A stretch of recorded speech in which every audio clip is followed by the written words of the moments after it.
This nominee should be stepped down. Point of order. Distinguished colleagues. Distinguished Senator, sit down, please.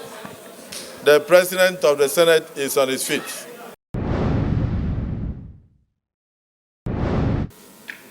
Distinguished colleagues, the last nominee on the list today is a distinguished son of the Niger Delta and a senior advocate of Nigeria, an advocate for justice, and a man who believes in excellence. My dear brother, SN Festus Keyamo, your CV is already with us, and most of us know you. So if there are things you would like to add that are not here, you use the next few minutes to say so. Otherwise, just summarize your life in 1 or 2 minutes so that you can answer questions from the distinguished senators. You are welcome. Sir, the President of the Senate, here seated as chair of the Committee of the whole Senate,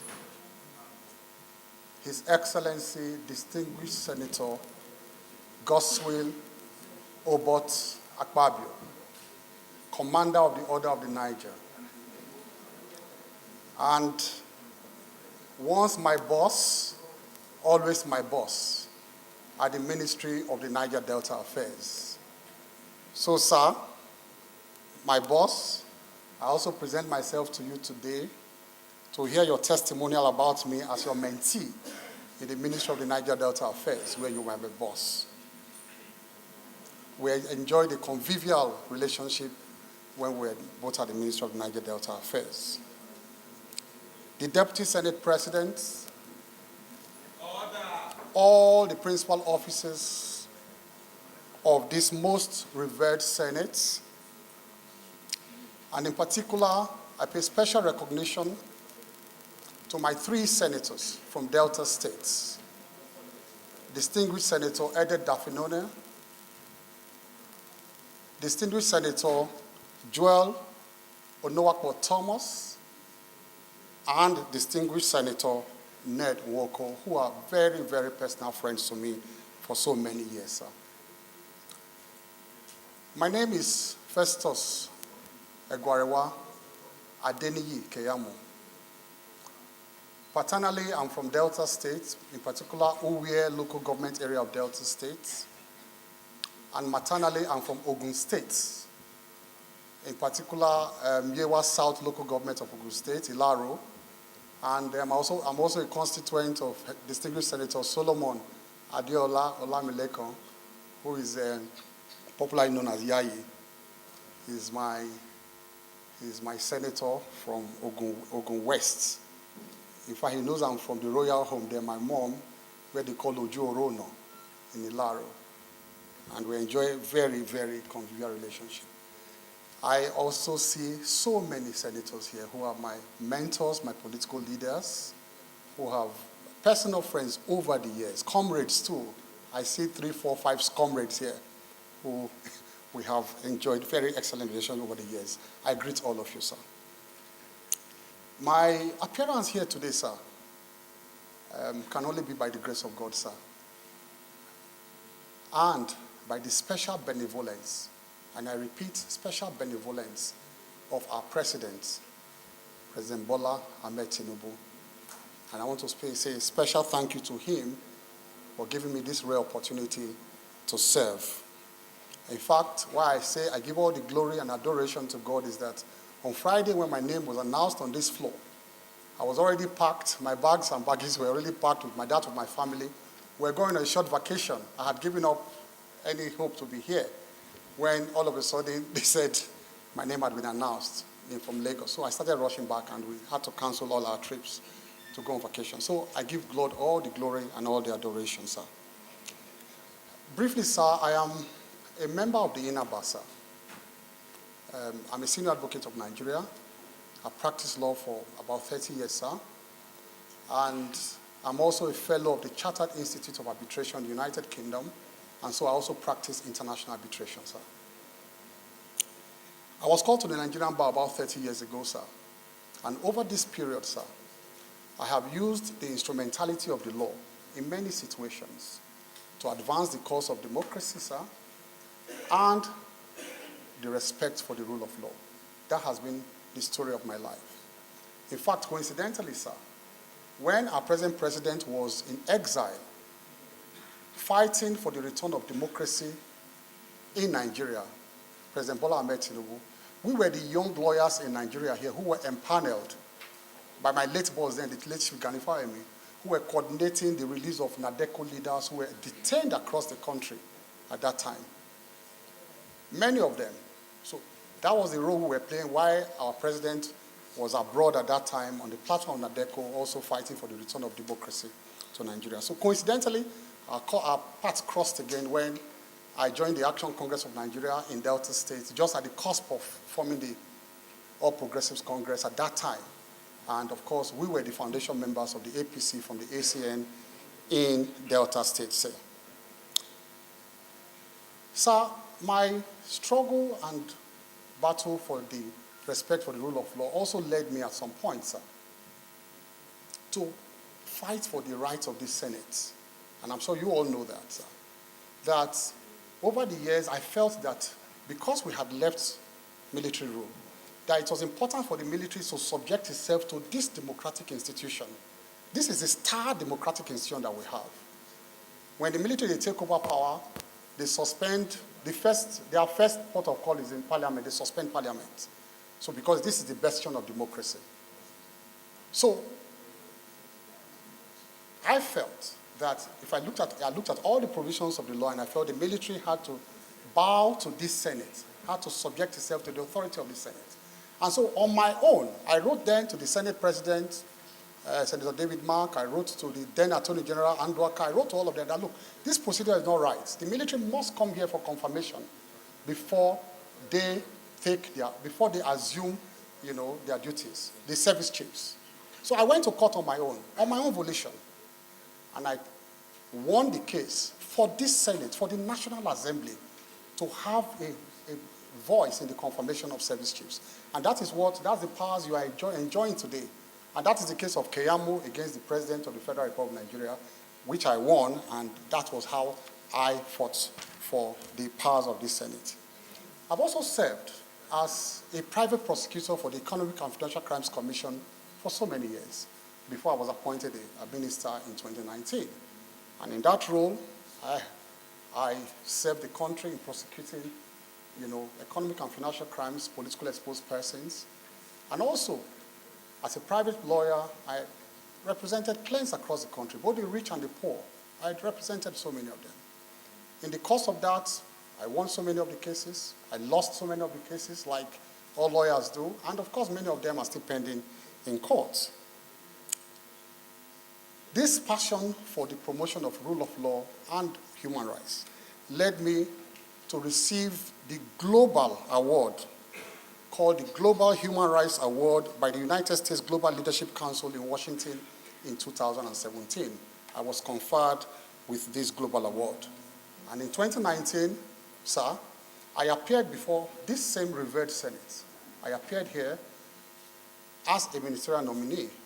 And magnanimously, sir, magnanimously, you confirmed my nomination at that time as a minister of the Federal Republic of Nigeria. I was first at the Ministry of Niger Delta Affairs, where I served with my boss here, Senator Gospel Pabio, and later I was also at the Ministry of Labor and Employment, where I was oversighted by one of the best senators I've ever met in my life, my friend, Senator Godiya Akwashike. Luckily, he's back here today, and he was my chairman of my committee at that time, and we enjoyed very excellent relationship. There were one or two initial disagreements with them, but later, Senator Akwashike and a number of the members became my very, very personal friends. In fact, we were we were so close that he joked at a point that he would like to oversight me anywhere I am again because of the closeness that we enjoy. And thank God he's here today,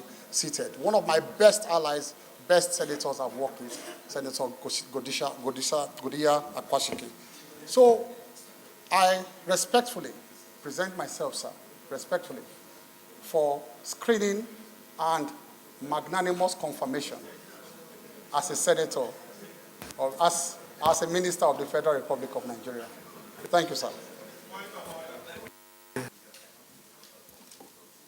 Thank you, Mr. President of the Senate. My name is Darlington Nwokocha. I speak for the entire Nigeria, but Abia Central in particular. Mr. President, I want to read Section 88, 1, A and B, but I will anchor my position on B. Let me start from 1. Subject to the provision of this Constitution, each House of the National Assembly shall have power by resolution published in its journal or in the official gazette of the government of the Federation to direct or cause to be directed investigation into any matter or thing with respect to which it has power to make laws. B, the conduct of the affairs of any person, authority, ministry, or government department charged or intended to be charged with the duty of or responsibility for executing or administering laws enacted by National Assembly and disbursing or administering monies appropriated to be appropriated by the National Assembly. Mr. President of the Senate, I'm aware that this National Assembly and this arm, the Senate, has 3 major mandates. 1, lawmaking. Secondly, oversight. And thirdly, representation. And I know quite well that what we are doing today is a continuation of what we did yesterday. And I'm happy to have the nominee here, present. And he has said wonderful things, and which of them he said that he used instrumentality of law, which he is part and parcel of, to advance the cause of justice. And I know quite well as well that this House, or this Senate, usually uses the instrumentality of legislature to advance the cause of fairness. Mr. President of the Senate, I want to bring to the notice, because I've been a 2-time House of Assembly member, 2-time House of Rep member, and today a senator. And I was in the 8th Assembly of the House of Representatives, and the 9th Assembly, and today I am here. And I know that our rule book does not in any way exclude the continuation of free-will drive of one section to the other. Having said that, Mr. Senate President, I want to bring to the notice of this House that sometime in 2020, that an issue came up. And that issue was the Public Works Program. We all welcomed it with open hands, because this is something that will help our people. Today we are talking about paying 8,000 to some people to make sure that it will alleviate poverty. Then it was the amount of 20,000 to 1,000 persons across the 774 local governments, which my local government is part of it. And I'm sure your local government is part of it.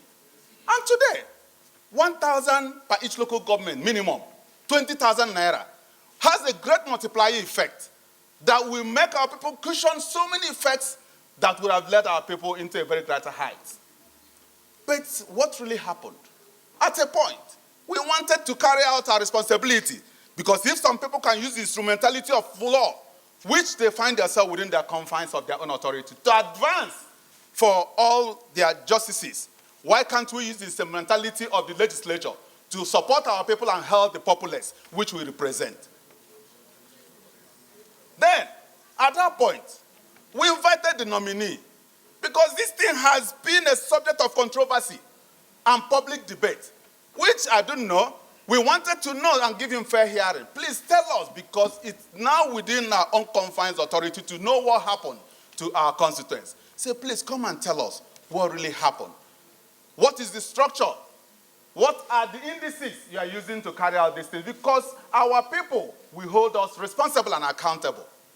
And when he was invited, what we are talking about is a 52 billion naira appropriation, and the right of appropriation resides on the legislature. That is our right. And I know quite well that the right of oversight resides on us, because we have to hold you accountable for whatever thing we appropriate to you. It is our right. Yes. And when he was invited, he expressly told us, to the public, that we want to hijack his role. That we want to blackmail us, that we are corrupt, that we want to hijack his role. And I know that he midwifed the process. Nobody's against that. He midwifed the process, and this falls within his own area of operation as the junior minister for labor and employment. Highly welcomed. And not only that, he went as far as in the public line to say that when he was asked, which indices did you use to gain this? He said, in quote, they are not from the moon. That was too arrogant to answer Nigerians that way. Because we are talking about what we support and help our people. That is why we are here. Anything outside that, I will walk away from this chamber. My interest, your interest, and the interest of everybody is our people. That is why we are here. Not whatever thing any person is saying. And today, we need to find out, Mr. Senate President. Nobody is stopping him from being cleared. No.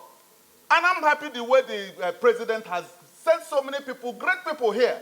We have questioned them, passed through the screening, wonderful people, and we're ready. As much as they are ready to work with the system, we are ready to clear them. But not on the grounds of putting something under the table, not granting some people fair hearing, because I would like us to grant him fair hearing, since he has been running away from it, for people, for Nigerians to know what really happened. Because I wouldn't like any person to be holding that, because this thing has been subject of debate here and there. What happened to the 52 billion? What happened to the... But he is here, and it's our responsibility to find out. So, Mr. President of the Senate, I'm of the opinion, so strongly, that he has to tell us what really happened, but not here. We have to keep it down a little bit. We're not saying that we're not going to clear him. This is a house that can reconvert at any point. You can even call for an emergency and we'll reconvert. Because we would not like what happened at the last administration, where some people felt that the president was in charge and so many other things were happening out there. We won't take it this time around.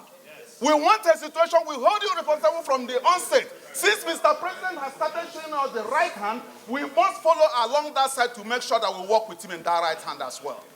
Therefore, Mr. President of the Senate, I'm of the opinion that we hold this down a little bit, and I move a motion that we suspend forthwith this nomination and wait until when this is cleared, so that he can freely work in our environment and tell Nigerians, I have perfectly done well because this record has been put straight. That is my submission, Mr. Senate President. I rest my case. Second, the motion, very ably moved by Senator Darlington Wokocha, that in view of Section 88B of the 1B of the Constitution, which mandates the National Assembly to go ahead and look into the conduct of affairs of any person, authority, or ministry. And where such a person refuses and deliberately stays away from letting the National Assembly do its work, and in view of the fact that this nominee rejected the summons of both the House of Representatives and the Senate, that I do support that this nominee should be stepped down pending when he decides that the National Assembly has that right to inquire into the workings of a minister and his ministry. I so second. Motion has been moved and seconded. Those who are in support of the motion that the screening of the nominee be stepped down until further inquiries, say aye. Aye. Those who are against, say nay.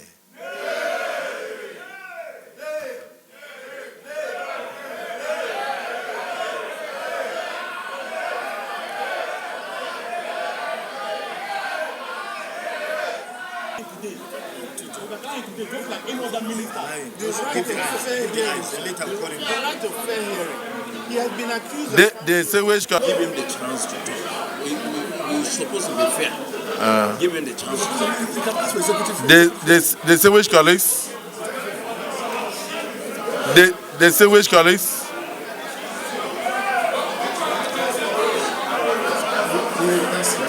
Point of order.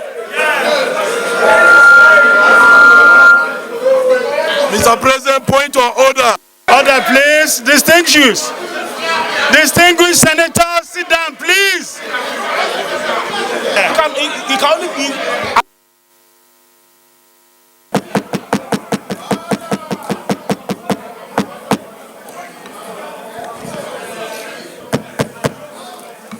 Distinguished colleagues, the President of the Senate, sit down. The President of the Senate is on his feet.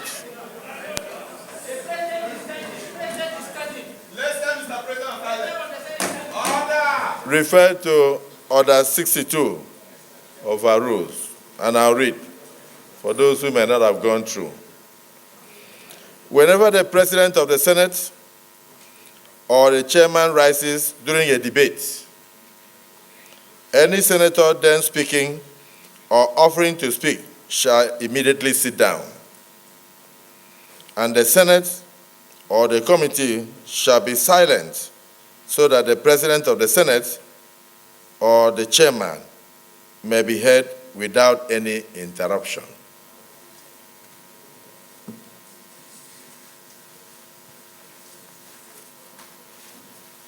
I am of the view that we are not the people that nominated the nominees that we have been screening.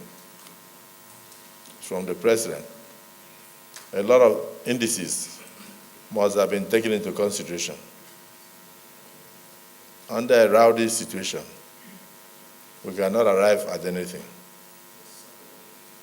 But I've noticed that from even here, some of you are prepared to stretch the rule to even asking for division. But we will not go that route. Leader of the Senate, lead us right. I'm very, very distinguished senators of the Federal Republic of Nigeria. May I, at this time, move that we dissolve into an executive session to be able to iron out some issues. But before that, I guess my first motion should have been based on Order 8 sub 3 of our rules to move for an extension of time for this Senate to be able to sit beyond 2 p.m. This should have happened some 13 minutes ago, but for what was going on. So, sir, please take it that my first motion right now is a motion for extension of time based on Order 8, sub 3 of our rules to enable us clear the other items on the order paper. Thank you, sir. Thank you, Mr. President. I rise to second the motion that will extend our sitting time to beyond 2 o'clock to enable us continue today's proceeding. Colleagues, I move that we resolve into an executive session to enable us a closed session, otherwise also known as executive session, to help us iron out some issues. Thank you.